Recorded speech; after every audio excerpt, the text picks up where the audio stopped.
दोस्तों, आज अपन रीट में मैथमेटिक्स के वह टॉपिक क्लियर करेंगे जो अपने पास रेखा गणित में आते हैं।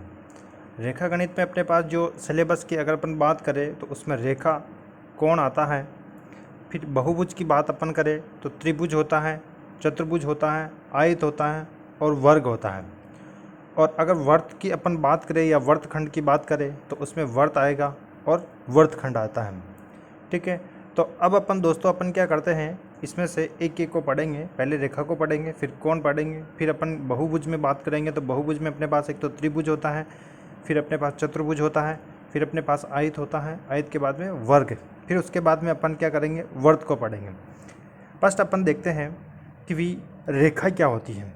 ठीक है, तो रेखा अगर अपन सांकेतिक भाषा में या अपन रेखा की बात करें, ठीक है, एक और होती है अपने पास किरण होती है और एक अपने पास रेखाखंड होता है। तो दोस्तों अगर अपन बात करते हैं तो रेखा की अगर किसी एक सीधी लाइन खींच ली जाती है जो दोनों तरफ अनंत की ओर जाती है तो उसे अपन रेखा कहते हैं। लेकिन अगर इसी रेखा के अपन इसमें से मैं 2 पॉइंट ले लेता हूँ, जैसे ए और ये बी है, ठीक है, और इसको मैं पी और क्यू मान लेता हूँ। तो पी और क्यू है वह एक अपने पास रेखा है, और जबकि ए बी जो इन दोनों का जो पार्ट है, ठीक है, जो अपने पास क्या है, एक लिमिट है कि यहाँ ए तक है और इधर अपने पास बी तक है, तो ये अपने पास क्या होगा, रेखाखंड होगा। ठीक है, और जबकि अपन क्या करते हैं, पी और क्यू की बात करते हैं तो इधर भी पी से इधर अपने पास क्या होता है, इन्फिनिटी तक जाता है, और इधर भी अपने पास क्या होता है, ये इन्फिनिटी तक जाता है। तो ये अपने पास क्या हो जाएगी कि जो पी और क्यू है ये एक रेखा है, जबकि अपने पास क्या होता है कि इस रेखा का ही भाग है, जो अपन इसका कोई भाग उठा लेते हैं तो ये अपने पास क्या हो जाएगा, रेखाखंड। जैसे ये मान लो कि मैं इसमें से एक्स और वाई ये भाग उठा लेता हूँ तो ये अपने पास क्या हो जाएगा, एक रेखाखंड है। मतलब रेखा के जो छोटे छोटे टुकड़ों में बांट दिया जाता है तो वो उसके खंड कहलाते हैं। अगर अपन किरण की बात करें तो किरण क्या होती है, अपने पास एक फिक्स पॉइंट से शुरू होकर वह इधर अनंत तक चलती रहती है, और इसका एक पॉइंट अपने पास क्या होता है, फिक्स होता है। जैसे उदाहरण के तौर पर अपन बात कर देते हैं कि भी किरण का मतलब होता है बैटरी से जब कोई प्रकाश की किरणें बाहर निकलती हैं, तो जैसे ये अपने पास बैटरी है, तो अब ये जो किरण निकलेगी तो ये इसका जो प्रकाश होगा वह आगे की ओर ही जाएगा, न कि पीछे की ओर। तो इसलिए क्या हो जाएगा कि ये जो किरण होती है वह अपने पास क्या होता है कि वन डायरेक्शन में ही चलती है और उसके पीछे की ओर नहीं चलती है। ठीक है दोस्तों, तो आपके रेखा समझ में आ गया है, किरण समझ में आ गया है और रेखाखंड समझ में आ गया है। ठीक है, अगर अब मैं क्या करता हूं कि अब अपन देखते हैं कि रेखाएं अपने पास कितने प्रकार की होती हैं। तो रेखाओं को अगर अपन बात करें तो 2 भागों में बांटा गया है, एक तो समांतर रेखाओं में और एक असमांतर रेखाएं, जिनको अपन क्या बोलते हैं, तिर्यक रेखाएं भी बोलते हैं। समांतर रेखाएं क्या होती हैं कि दोस्तों अगर मैं 2 रेखा ले लेता हूँ, एक ये रेखा है और ये 2 रेखाएं हैं, अगर ये समांतर कहलाती हैं यदि ये कभी भी एक दूसरे को क्रॉस नहीं करती हैं, ये एक दूसरे को प्रतिच्छेद नहीं करती हैं, तो वो अपने पास क्या होती हैं, समांतर रेखाएं कहलाती हैं। और अगर दोस्तों मैं इन 2 समांतर रेखाओं पर एक सीधी ये लंब डाल देता हूँ तो यहाँ पर भी 90 डिग्री होगा, ये भी 90 डिग्री होगा, और ये भी अपने पास 90 डिग्री होगा, और ये भी अपने पास क्या होता है, 90 डिग्री होता है।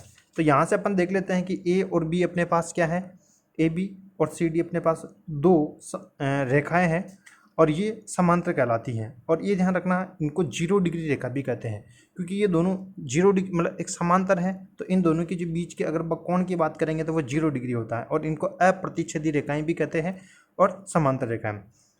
एक चीज़ है कि 2 समांतर रेखाओं के बीच हमेशा जो दूरी होती है वह अपने पास क्या होती है, बराबर होती है। जैसे मैं इसको P1 मान लेता हूँ, इसको P2 मान लेता हूँ, तो ये और ये जो दूरी है P1 और P2 अपने पास क्या रहेगी, बराबर रहेगी। अब आता है अपने पास असमांतर रेखाएं। असमांतर रेखाएं क्या होती हैं कि जब अपने पास 2 रेखाएं मैं लेता हूँ और वह एक रेखा में इस तरीके से ले लेता हूँ और एक रेखा में इस तरीके से ले लेता हूँ, ये ए बी और सी और डी है। तो जब ये असमांतर रेखाएं हैं तो दोस्तों ये एक दूसरे को क्या करती हैं, कहीं ना कहीं किसी न किसी बिंदु पर ये क्या करती हैं, प्रतिच्छेद करती हैं। जैसे मैं एक रेखा इधर से ला रहा हूँ और एक रेखा मैं इधर से लाता हूँ, तो ये दोस्तों फिक्स हैं कि भी ये कहीं ना कहीं तो अपने पास एक एक बिंदु पे ये क्या करेगी, प्रतिच्छेद करेगी करेगी। ठीक है, तो हमेशा असमांतर रेखाएं क्या होती हैं, प्रतिच्छेद करती हैं, तो इन्हें प्रतिच्छेदी रेखाएं भी कहते हैं। यदि दो रेखाएं प्रतिच्छेद करती हैं तो उसका शीर्षाभिमुख जो कोण होता है वह बराबर होता है। शीर्षाभिमुख कोण का मतलब होता है कि जैसे ये कोण और ये कोण अपने पास क्या होगा, बराबर होगा, और ये कोण और ये कोण अपने पास क्या होगा, बराबर होगा। अब यहाँ से अपन देख लेते हैं कि देखो कोण ए ओ डी जो ये एक्स है, इधर ही कोण सी ओ और बी, मतलब कोण ए ओ डी और कोण सी ओ बी अपने पास बराबर होगा। इसी प्रकार कोण ए ओ सी और कोण बी ओ डी अपने पास क्या होगा, बराबर होगा, और इन कोणों को अपन क्या बोलते हैं, शीर्ष अभिमुख कोण कहते हैं। फिर अगर अपन बात करते हैं दोस्तों रेखाएं हुई ये अपने पास, तो रेखा की अगर अपन बात करें तो रेखा क्या होती हैं कि दोनों साइड पर अपने पास क्या होती है, अनंत तक चलती है।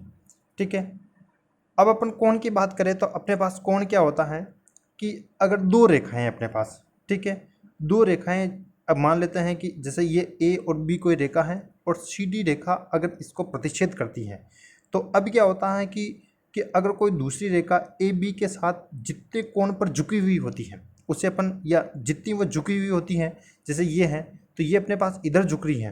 ठीक है, ये जो रेखा इधर झुक रही है तो ये यहाँ पर कितने, इस झुकाव को प्रदर्शित करने के लिए अपन क्या करते हैं कि कोण को इस पर कोण पे लेते हैं। ठीक है, जैसे ये इधर अपने पास थीटा है या इधर मैं ले लेता हूँ तो एल्फा हो जाएगा। तो अब ये हो जाएगा कि यदि अपने पास क्या होता है कि एल्फा थीटा प्लस एल्फा का मान 180 डिग्री हो तो कोण थीटा और एल्फा अपने पास क्या होता है, समपूरक कोण कहलाते हैं। अब दोस्तों अब अपन बात करते हैं कि भाई जैसे कोण की बात अपन करें हैं तो देखो इसमें अपन क्या करते हैं कि जो 90 डिग्री का जो कोण होता है उसको अपन क्या बोलते हैं, समकोण बोलते हैं। ठीक है, और जबकि अपने पास 180 डिग्री का जो कोण होता है उसको अपन क्या बोलते हैं, समपूरक, या इसको अपन क्या बोलते हैं, अनुपूरक कोण भी बोलते हैं, या इसको अपन क्या बोलते हैं, सप्लीमेंट्री कोण बोलते हैं। और दोस्तों ये ध्यान रखना कि अगर अपने पास दो कोणों का जो योग, अगर जैसे अपने पास ये दे रखा है एल्फा प्लस थीटा का जो मान, अगर दो कोणों का योग अगर 180 डिग्री है तो उसको समपूरक कोण, अनुपूरक कोण या सप्लीमेंट्री बोलते हैं। और यदि अपने पास दो जो कोण दे रखे हैं जैसे थीटा प्लस एल्फा, अगर इन दोनों का जो योग अपने पास कितना है, 90 डिग्री है, तो थीटा और एल्फा को अपन क्या बोलते हैं, पूरक कोण बोलते हैं। जैसे मैं यहाँ लिख देता हूँ कि भाई 60 डिग्री और 30 डिग्री ये दो कोण हैं, इन दोनों को मैं जोड़ता हूँ तो 60 प्लस 30 का मान 90 डिग्री होता है। तो अब ये 30 मतलब 60 और 30 ये दोनों अपने पास कोण क्या हो जाएगा, इसको अपन बोलते हैं पूरक कोण बोलते हैं। ठीक है, ये पूरक कोण हो जाएगा, इसको अपन कंप्लीमेंट्री कोण भी बोलते हैं। लेकिन जैसे ऐसे क्वेश्चन आ जाता है कि भाई 45 डिग्री का पूरक कोण कितना होगा, तो 45 में अपने पास क्या करेंगे, मान लेते हैं 45 और प्लस इसका जो पूरक कोण x है और इन दोनों का योग कितना होता है, 90, तो x बराबर कितना हो जाएगा, 90, और इसको इधर ले लेंगे तो 45, तो x का कितना हो जाएगा अपने पास, 45।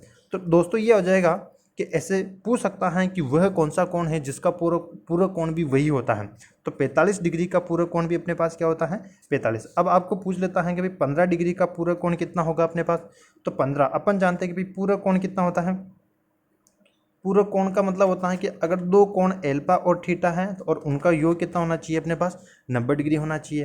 तो अब 15 में कितना जोड़ दिया जाए कि उनका योग 90 हो जाए, तो 15 प्लस में उसको x मान लेता हूँ और ये हो जाएगा 90, तो x बराबर कितना हो जाएगा, 90 माइनस 15 बराबर कितना हो जाएगा अपने पास, 75 डिग्री। तो 15 का जो पूरक कोण कितना हो जाएगा अपने पास, 75 डिग्री हो जाएगा। ठीक है, अब बात अपन करते हैं कि रेखिक कोण युग्म की अगर अपन बात करते हैं तो रेखिक कोण युग्म का मतलब होता है कि एक ही रेखा पर अगर जो कोण बनते हैं और तो उसके समूह को अपन क्या बोलते हैं, रेखिक कोण युग्म बोलते हैं। जैसे अपने पास थीटा और 180 डिग्री है तो मैं इसको एल्फा मान लेता हूँ। ठीक है, ये थीटा है और इसको मैंने एल्फा मान लिया, तो थीटा और एल्फा अपने पास क्या है, रेखिक कोण युग्म है।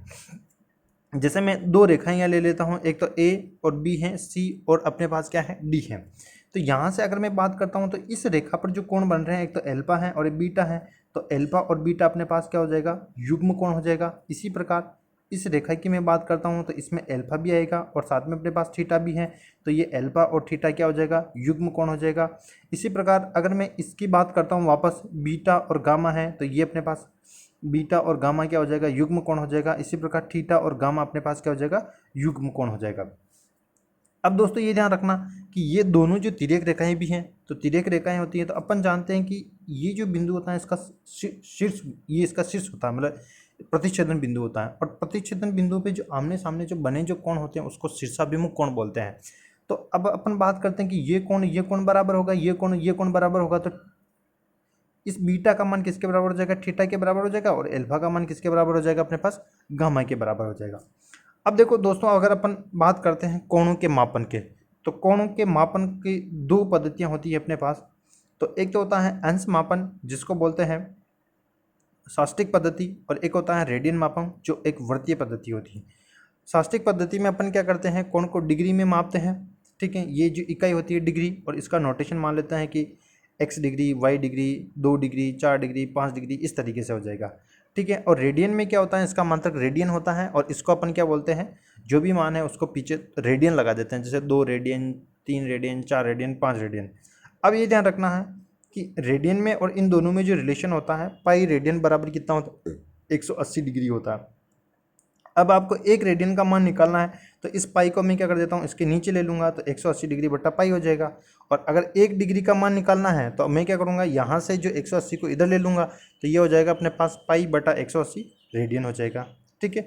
तो कहने का मतलब ये हो जाएगा कि रेडियन बराबर कितना हो जाएगा, 180 बटा पाई इंटू अपने पास क्या हो जाएगा, ये इंटू है अपने पास, ठीक है, इंटू जो भी अपने पास जो x डिग्री में आ जाएगा, इंटू x डिग्री आ जाएगा, ठीक है। अब दोस्तों अपन बात करते हैं कोणों के प्रकार की।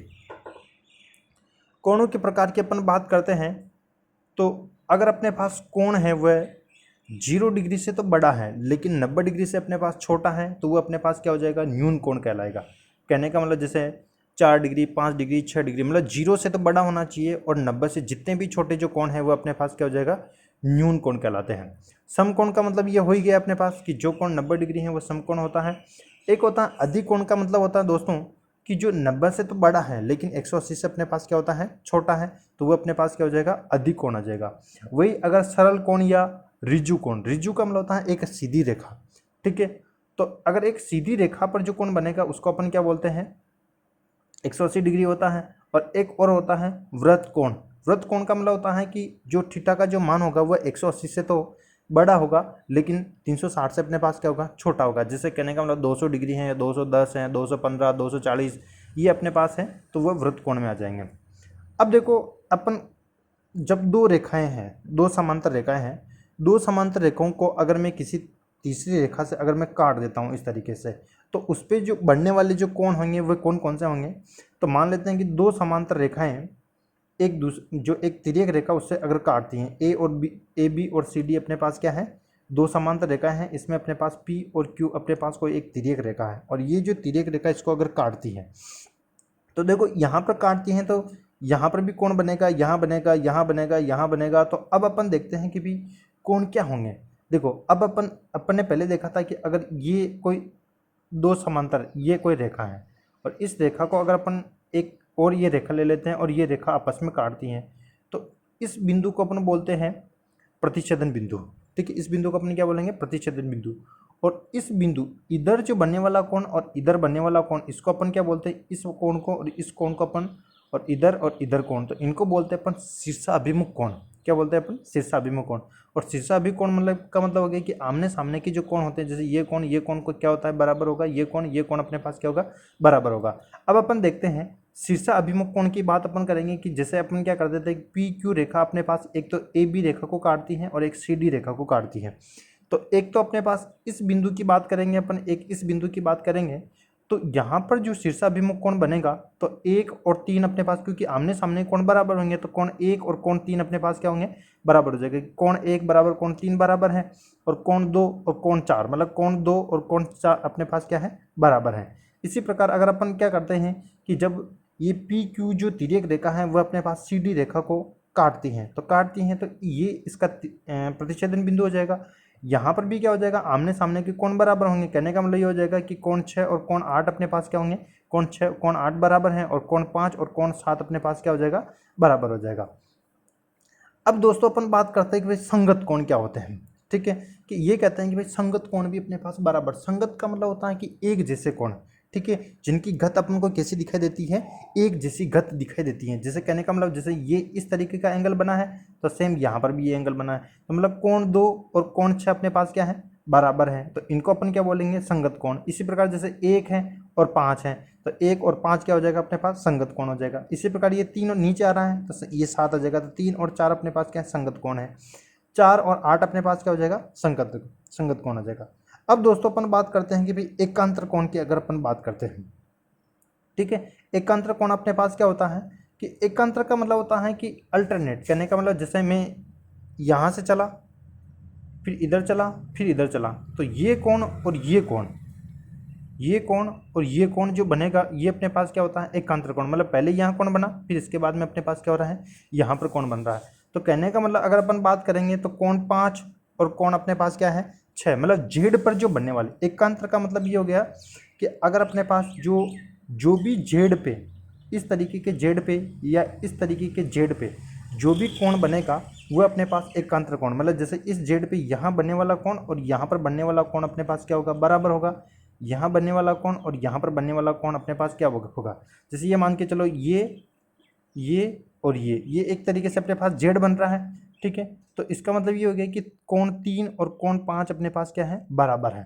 ठीक है, इसी प्रकार ये अपने पास क्या हो रहा है, जेड बन रहा है, तो ये अपने पास 4 और 6 अपने पास क्या है, बराबर है। ओके,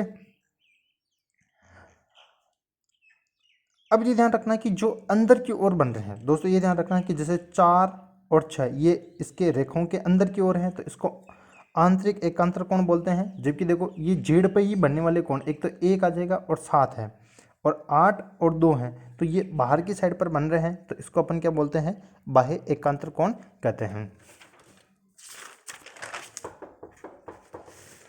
अब आता है एक ही तरफ के अंतःकोणों का और बाह्य कोण का जो योग होता है वह अपने पास क्या होता है, 180 डिग्री होता है। कहने का मतलब हो गया कि अपने पास एक साइड के अंतःकोण, जैसे ये हो गया अपने पास एक ही साइड के अंतः और बाह्य कोणों का जो योग अपने पास क्या हो जाएगा, बराबर होगा। जैसे कहने का मतलब 2 और 3 का जो योग, ये बाह्य एकांतर कोण है और ये अपने पास क्या है, आंतरिक एकांतर कोण। तो इन दोनों का जो योग की अगर अपन बात करेंगे तो इनका योग अपने पास क्या हो जाएगा, 180 डिग्री होगा। या इसकी अपन बात करें कि जैसे ये एकांतर कोण और ये एकांतर कोण है तो इन आंतरिक जैसे इसका और इसका जो योग है वो अपने पास कितना होगा, 180 डिग्री होगा।